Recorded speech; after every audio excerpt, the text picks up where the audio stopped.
आप सब जानते हैं कि आतंक की जननी, दहशत की जननी जो हमारे पड़ोस में है, जो दुनिया भर में बदनाम है अपने सरजमीन से दहशतगर्दी चलाने और दहशतगर्द पैदा करने के लिए, अलग अलग तरह की तंजीमों को लंबे अरसे तक पालने के लिए और आम जनता, बेगुनाह लोगों का दहशतगर्दी की कार्रवाइयों के जरिए से खून बहाने के लिए इस बदनामी के दाग उनके चेहरे पे इतने लग चुके हैं कि अब वो छपाए भी नहीं सकते। और पूरे मुल्क में, पूरी दुनिया में ये बदनामी के दाग जगह जगह चर्चा में आ रहे हैं। इसी तरह की इनकी वहशियाना, बुज़दिलाना, कायराना दहशतगर्दी की हरकतें जम्मू कश्मीर में बड़े लंबे अरसे से चल रही हैं। यहाँ पर बेगुनाह लोगों को अपने कार्रवाई का निशाना बनाया जाता है और जहाँ का जो आपसी भाईचारा है लोगों का across the regions, across the religions, across the communities, उसको किसी न किसी सूरत में धक्का पहुंचाने की, ठेस पहुंचाने की कोशिश की जाती है। इसी नीयत से, इसी गरज से पिछले कुछ अरसे से जम्मू प्रोविंस के एरिया में कुछ कार्रवाइयां दहशतगर्दी की अंजाम दी गई, जो बिल्कुल कम्युनल लाइंस पे हैं, सेक्टेरियन लाइंस पे हैं और साथ ही साथ ये भी मकसद रखती हैं कि जम्मू में दम तोड़ चुकी जो दहशतगर्दी है उसको फिर से किसी तरीके से रिवाइव किया जाए, उसको फिर से जिंदा किया जाए। कल डीआईजी राजौरी पुंछ रेंज ने, जो वहां की पुलिस की एक बड़ी कामयाबी रही, जो आईडीज वहां पर जगह जगह पर लगाने का इनका मंसूबा था, उसको नाकाम किया गया। उसमें 3 लोगों की टुकड़ी जो पार बैठे दहशतगर्दी के आका, उनके इशारों पर राजौरी के एरिया को और कुछ जगहों पे आईडीज लगा के निशाना बनाना चाहती थी। डांगरी के इंसिडेंट के बाद वो पूरे का पूरा ग्रोह पकड़ा गया। उसके बारे में तफसील, डिटेल कल आप लोगों को मिल चुकी है। आज हम जम्मू के नरवाल में जो 2 आईडी ब्लास्ट 21 जनवरी को हुए थे, उसकी डिटेल आपके साथ साझा करने के लिए आए हैं। मैं सबसे पहले जम्मू पुलिस को, एसएसपी जम्मू, उनकी टीम को,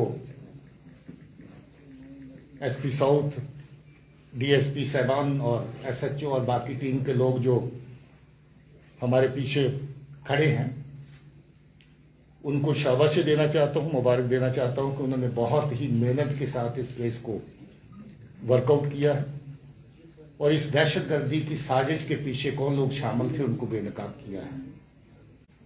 आप जानते हैं 21 जनवरी को रात को जो 2 बॉम्ब लगाए गए, 20 की रात को, जो 21 की सुबह फटे। रात को 7:30 बजे के आसपास पहला और फिर उसके बाद दूसरा, और दोनों आईडीज के बीच में 20 मिनट का वक्फा इस तरीके से रखा गया कि जब पुलिस के लोग, सिक्योरिटी फोर्सेस के लोग वहां पर इमीडिएटली रश करते हैं, पहुंचते हैं, तो उनका बड़े से बड़ा नुकसान किया जा सके। और पहले में जब दुकानें खुलें, लोग जो दुकानदार आसपास अपना काम कारोबार करने वाले हैं, उनको नुकसान पहुंचाया जा सके। मगर पुलिस ने अपनी एसओपीज का पालन करते हुए अच्छे तरीके से सिचुएशन को हैंडल किया और उस एरिया को अच्छे से सैनिटाइज किया, जिसकी वजह से पहली आईडी में 9 लोग जख्मी हुए, मगर दूसरी आईडी जिसका निशाना ये था कि पुलिस और सिक्योरिटी फोर्सेस के लोग जो मौके पर आए उनको टारगेट किया जाए, एसओपी का पालन करते हुए उस नुकसान को बचाया जा सका, वरना वो नुकसान और भी बड़ा हो सकता था, क्योंकि पहली आईडी छोटी थी और दूसरी आईडी उससे कहीं ज़्यादा बड़ी थी और इरादा यही था कि दूसरी आईडी ज़्यादा से ज़्यादा लोगों का नुकसान करे। पुलिस ने बड़ी मेहनत के साथ आरिफ नाम के दहशतगर्द को पकड़ा है, जो रियासी का रहने वाला है, और इसकी तफ्तीश और इंटेरोगेशन के दौरान ये पता भी चला कि ये आज से नहीं बल्कि पिछले लगभग 3 साल से ये पार जो हैंडलर हैं दहशतगर्दी को चलाने वाले जो लोग हैं लश्कर तौबा के, उनके साथ इसका तालमेल है। इसका मामा काफी सालों से कराची पाकिस्तान में जाकर के सेटल हो रखा है। मामे के जरिए इसके साथ राब्ता हुआ और फिर एक दहशतगर्दी तंजीम को जो पार से चलाने वाला कासिम नाम का आदमी है, वो भी रियासी का रहने वाला है। काफी लंबा अरसा पहले वो पाकिस्तान में जाके सेटल हुआ है और आज पाकिस्तान की दहशतगर्दी की जननी जो है उसका साथ दे रहा है, उसका समर्थक है, उनका सपोर्टर है और दहशतगर्दी की कार्रवाइयां पाकिस्तान में बैठ करके यहां पर करवाता है। कासिम ने लंबा अरसा पहले कुछ 19 में इसके साथ राब्ता साधा। आपको याद होगा शास्त्री नगर में एक आईडी हुई थी, वो अभी तक उसका करने वाला कौन था वो बेनकाब नहीं हो पाया था। यही आदमी है जो शास्त्री नगर में फरवरी 22 में आईडी हुई थी, यही आदमी शामिल था। आपको ये भी याद होगा कि कटरा में जो बस में आग लगी ब्लास्ट के बाद, उसमें बहुत सी चीजें पुलिस वर्कआउट कर पाई थी, मगर उसकी एक तार अभी तक जुड़ नहीं रही थी, एक कड़ी अभी तक जुड़ नहीं रही थी कि वो आईडी फिट किसने करी बस के अंदर। इसने माना है कि वो आईडी इसी ने फिट करी थी। एक नहीं बल्कि 2 आईडी लगाई थी ताकि लोगों का ज्यादा से ज्यादा नुकसान हो सके, और आईडी लगाने की जगह भी वो ढूंढी थी जो पेट्रोल टैंक को ही बारूद की तरह इस्तेमाल कर सके। और इसने आईडी बस के अंदर जाकर के सीट नंबर 3 के नीचे जहां पेट्रोल पंप पड़ता है उसके बिल्कुल ऊपर फिट करी थी, थैले के अंदर डाल के, और 2 आईडीज एक साथ फिट करी थी। बात यही खत्म नहीं होती, एक आईडी और अभी इसके पास मौजूद थी और उस आईडी का फोटो, और हो सकता है कि थोड़ी देर तक वो सही आईडी भी आपके साथ बाहर शेयर कर दी जाए। वो परफ्यूम आईडी है, बॉटल परफ्यूम की दिखती है और अगर गलती से आपने परफ्यूम के स्प्रे के माफक उसको दबा दिया, जब खोल दिया तो आईडी फट जाएगी और जिसके हाथ में आईडी होगी उसका मौके पर ही नुकसान हो जाएगा। जो पहली आईडीज अभी तक इस्तेमाल करी जो शास्त्री नगर में हुई वो टाइमर वाली डिवाइस थी। जो कटरा की बस में आईडी लगाई गई वो स्टिकी बॉम्ब की फॉर्म में थी, जो थोड़ा बड़े साइज में स्टिकी बॉम्ब हमने कठुआ में बरामद किए थे, जिसमें 450 ग्राम के करीब करीब एक्सप्लोजिव मटेरियल रहता है। और जो जहां पर लगाई आईडी एक 750 ग्राम की थी पहली आईडी, और जो दूसरी थी उसका वजन 1 किलो से भी ज्यादा था। टिफिन आईडी थी, स्टील टिफिन आईडी थी। और जो अभी आईडी पकड़ी है मैंने आपको बताया कि वो परफ्यूम आईडी की तरह है।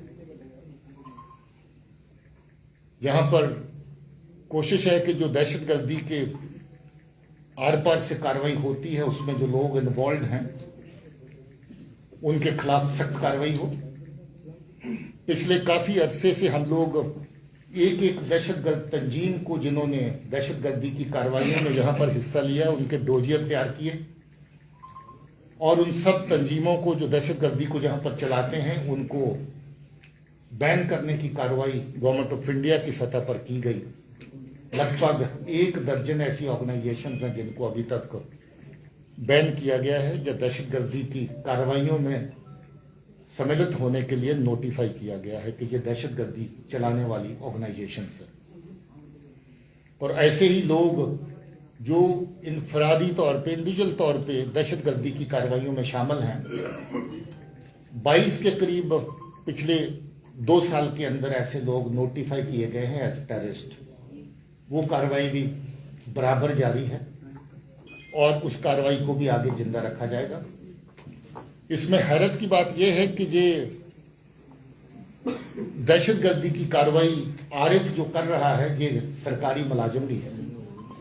2010 में रैबर तलीम में भर्ती हुआ था, 2016 में रेगुलर टीचर बना, सरकार की तनख्वाह भी ले रहा है, सरकार के टुकड़ों पे पल भी रहा है और साथ ही साथ कुछ और टुकड़ों के लिए अपने लोगों को नुकसान भी पहुंचा रहा है। पता चला है कि इसको पहली आईडी लगाने और फोड़ने के बाद कुछ नगद रकम मिली थी। कटड़ा की आईडी लगाने के बाद भी इसको कुछ रकम दी गई थी और अभी जे आईडी लगाने में भी इसको ऐसा ही फायदा दिया गया। अब ये देखिए कि किस हद तक ये चीज एक एक चंद टुकड़ों के लिए लोगों की जान के साथ खिलवाड़ करना, लोगों का नुकसान पहुंचाना, ये सही लगता है। मगर शर्म की बात है इसके लिए कि ये दहशतगर्द सरकारी मुलाजिम भी है। अब इसकी मुलाजिम तो जाएगी, इस केस में भी इसको अंजाम जो है भुगतना पड़ेगा। आज आपको मनाने के लिए हम लोगों ने इस हादसे में जो लोग जख्मी हुए थे उनको भी लाया है, तो आप इस प्रेशर के बाद उनके साथ मुलाकात भी कर सकते हैं कि उनके जज्बात, उनकी फीलिंग क्या है। और हम चाहते भी थे कि उनको जब इंसाफ मिले तो उनको पता चले कि जम्मू कश्मीर पुलिस जो है वो उनके लिए कितनी ये जरूरी था कि इस केस को वर्कआउट किया जाए।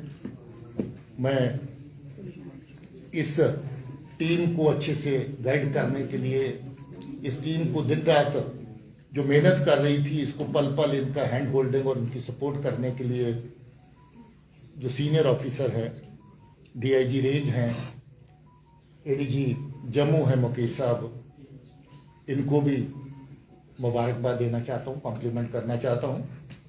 ये बहुत तकड़े टीम वर्क का नतीजा है कि ये केस वर्कआउट हो पाया, वरना ये केस इसलिए भी मुश्किल था कि इस बंदे ने अपने कपड़े तक जला दिए, कोई एविडेंस इसने छोड़ा नहीं। जूते भी जला दिए जो पहन के गया था, कपड़े जला दिए जो गया था, फोन अपना तोड़फोड़ करके आग लगा के उसको जला दिया।